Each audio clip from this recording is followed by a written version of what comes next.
Hey Aries, welcome to your weekly reading. If this is your first time here, my name is Laura and I'm from babycurltarot.com. Keep in mind this reading is for any Aries placement you want to check in on, including any planet or astrological house that may be in Aries. Whatever it is, you are welcome here. Keep in mind, Aries, if you do enjoy the reading, leave a like, leave a comment, and don't forget to subscribe if you want to see more videos from me in the future. Let's go ahead and get into your first card here, which is Pink Opal, and it says, be kind to yourself. All right, love it. Okay, let's get in the next couple of cards. What do we have? The North Node. Okay, this is the position of essentially what it is that we are looking to fulfill in this lifetime. It's our North Star, it's our guiding light. What are we seeking? And we also have Mercury, the planet of communication. Okay, all right. Very interesting. Some of you may need to speak nicer to yourselves. Change your thought pattern, change the way you think, change the way you think about yourself and your achievements and where it is that you are going in the future. Okay. Some of you could also be in a career that focuses heavily on communication as well. Let's get into the last two cards and see what else we have. Ooh, we have Dare to Dream. Okay, so some of you guys have some big dreams and goals, plans for the future. Okay, what else do we have? Finally, we have Strength. Okay, what I'm hearing from this is you have what it takes to make these dreams happen.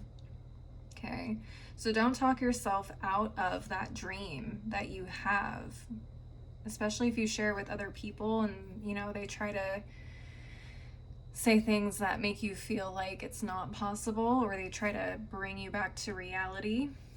Okay, that's when you go harder and you basically hype yourself up. Tell yourself that you can do this. Okay, it is possible. And you're fully capable of making it happen. Let's get into the tarot and see what it is you guys need to know. Spiritual team, Disney Villains Tarot. What messages do you have for the Aries Collective for the next 7 days? What messages do you have for the Aries Collective for the next 7 days? Let's see.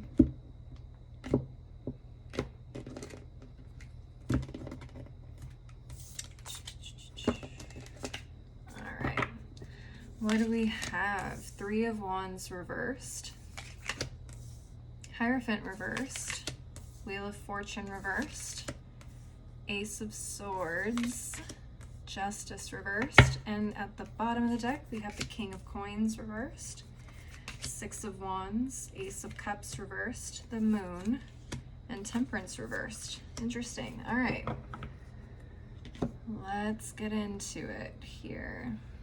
Let me get organized here first and let this truck go by.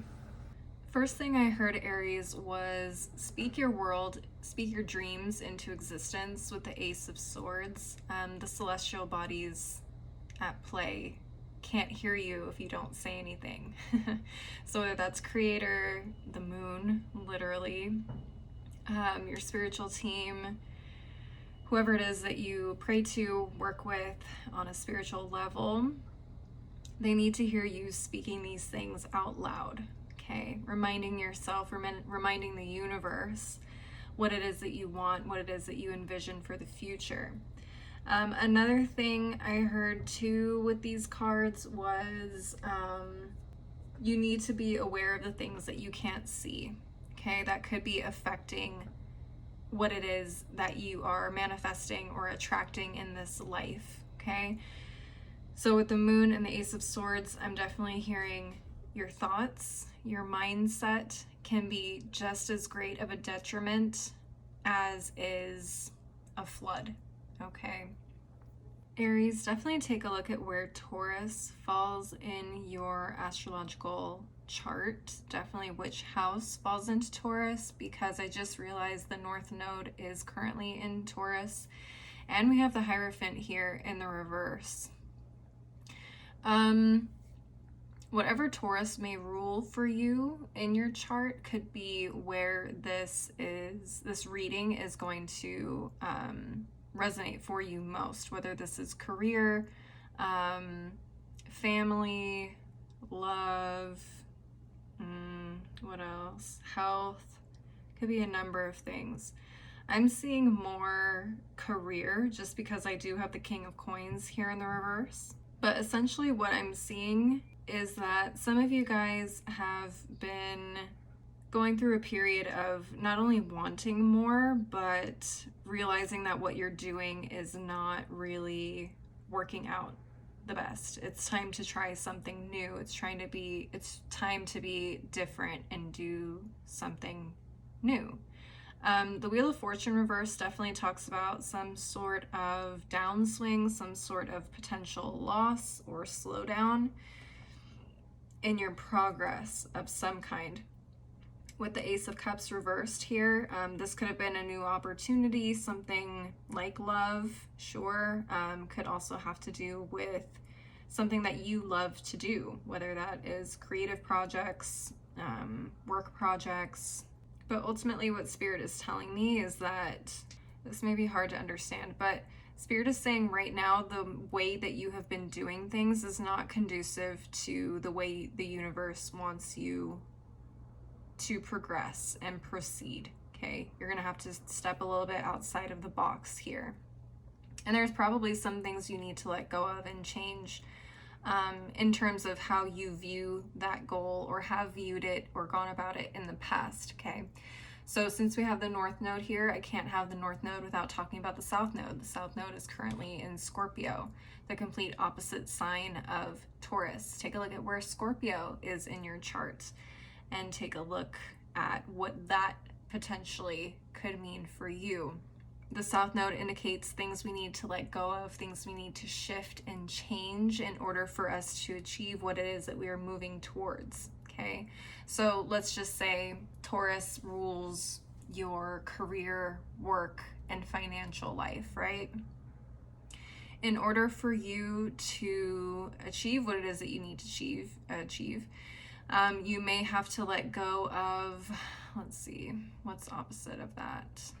Surviving on family money, let's say, or surviving on the help of family or other people or government assistance. I'm not sure, take what resonates. But in order for you to achieve something completely new and groundbreaking, there has to be a reliance of something else that needs to be let go of.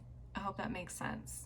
So what does that look like if that's the case, Aries? If you are someone who's used to relying on help from the government or help from your family, maybe it's time to do some grassroots fundraising and start finding investors for something that you want to achieve in the future, or angel donators, angel donations, whatever they're called, people who just donate money to causes they really like and they don't want to necessarily invest or have a piece of the pie. Does that make sense? Angel investors, that's the term. Essentially what I'm seeing is the future of your health, your financial life, your career, your work life, your family life, your love life. All of that depends on you stepping outside of the box and learning to be successful in a very unconventional way for you. And the only way you do that is by reconfiguring your mind, okay, recalibrating your mind to believe that you're capable of achieving these things, despite maybe never having done them before, okay? But the temperance and justice cards are telling me that you need to bring alignment to your mind and your body, or your mind and your actions. If you strengthen one, you strengthen both. It's fine to go in and be able to do a lot of things or get a lot of things done, but if you're constantly, thinking the worst or talking down to yourself or speaking ill of yourself, even if it's self-deprecating humor, some of that could lie in some truth, and you're ultimately speaking that into existence. Funny enough, underneath the deck, after the Temperance card in reverse, you also have the Ace of Wands in reverse right here. So this is telling me that essentially your mind is responsible for the things that you don't do and don't do. Okay, so there needs to be a balance between, or there needs to be a rebalancing of your mind, your outlook, not only on what it is that you do or how you do things, but how you view yourself, how you talk about yourself. Ultimately, this is a big confidence thing, I think, as well. Yeah, a lot of you guys are going to have to learn to speak life into yourself if you don't have someone around you that does it, or even if you have a hard time accepting it from other people. This is an opportunity to change that mindset and achieve things that you have not achieved before, but it all starts here within the mind. I hope that makes sense, Aries. I'm going to go ahead and move on to the final deck of the reading. I'm using the African Goddess Rising Oracle deck this month. Spiritual team, what final messages do you have for the Aries Collective for the next 7 days? What messages do you have for the Aries Collective? Okay, we have Tunnet. It says pleasure. Interesting. Interesting. Take pleasure in the things that you do. So the pleasure card, funny enough, actually talks about you possibly thinking that you don't deserve to enjoy life or to enjoy the things that you want, or that you can have them at all. So turn up that desire for good things in your life. And it definitely, like I have been saying this entire reading, it all starts in your mind, and how you speak to yourself, speaking to what it is that you deserve in this life. Okay, what else do we have? Urzuli Dantor, Etheric Chords. Okay, so this is definitely talking about cutting ties with the way that, again, we speak to ourselves, we think of ourselves, and maybe some old habits that we have. Yeah, this is all about cutting the cords to, negative ways of thinking about ourselves, about our circumstances, about our future. It's time to let go of those self-limiting beliefs and start moving towards the things that we actually desire and the things that actually make us feel good. What else? At the bottom of the deck, we have the Seven Sisters, creativity. Okay, I did say at the beginning, doing things a little differently, getting creative, stepping outside of the box. Okay, not holding ourselves back out of fear or out of, concern of how we'll be perceived, whatever the case is. Allowing that creativity to run wild and to allow ourselves to dream big and to go after those dreams. I feel like, again, you guys have a lot more capability to do these things than you think. And I think it's clear right here that you guys are making progress, whether you see it or not. Again, it just kind of starts with you, your mind, and how you see yourself now and in the future. All right, Aries, I hope that makes sense. I hope you enjoyed it. Please leave a like and a comment if it resonated, and don't forget to subscribe if you want to see more videos like this in the future. If you want to see more content from me, I am on Instagram, TikTok, I have a blog. All that info on where to find me is below in the description box, as is my website if you want to schedule a personal reading with me. As always, though, thank you guys so much for watching. I hope you have a wonderful week, and I hope to see you next time. Bye.